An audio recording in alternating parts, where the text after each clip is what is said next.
Èmi lálùkò rẹ̀ mi sí o, akọrin apè ìdára o, apèdè akọrin. Igwe Sátidé aṣọ òbúra náà rè o, fẹ́ni tí ò ní o. Yeah, tonight is all about toy, you know. Everybody come around, come and have fun, you know. We dance from like 2 to 3 hours, 4 to 4 hours. Dance and sweat it out. You're gonna see how you shake your body.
My name is Lanre Sidiat. I'm the CEO Sidiat Entertainment. Omolola Aluko. My name is Omolola Savage, the CEO of Omolola Entertainment. And see from the cap I'm wearing, A3 Entertainment.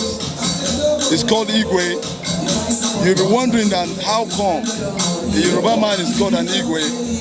It is simply because Remy is one for Lagos, one for Nigeria, one for all. It's my pleasure to welcome everyone here today. It's Toy Nations Day, and we are celebrating with the Igwe of Fuji, Prince Aderemi Aluko. As you can see, it's a lovely evening.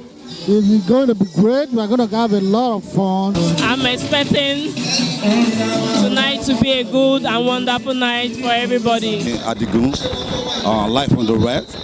Igwe Remi Aluko is a very good friend, a brother, a motivator, a very, very nice person to be with. We are here to celebrate our brother, our hero, Igwe, the Igwe of Fuji musician. He's a very good brother.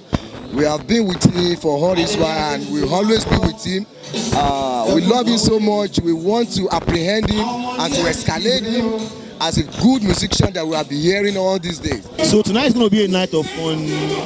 We Fuji lovers, we Remi Aluko lovers, we're going to be out here. It's going to be a night of fun. We'll catch fun, be happy, make ourselves happy, make him happy. The atmosphere is going to be happy. It's going to be an atmosphere of happiness, and I can bet you we're all going to be happy tonight. And for those who didn't come out today, you guys are really going to miss a whole lot. You know, you got a whole lot of upcoming artists performing to cheer everybody here.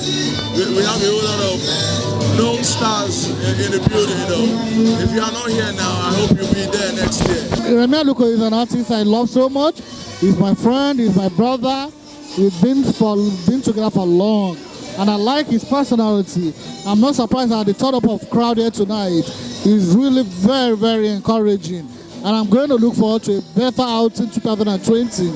Here we come. Lanre Sidiat says so.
Bye.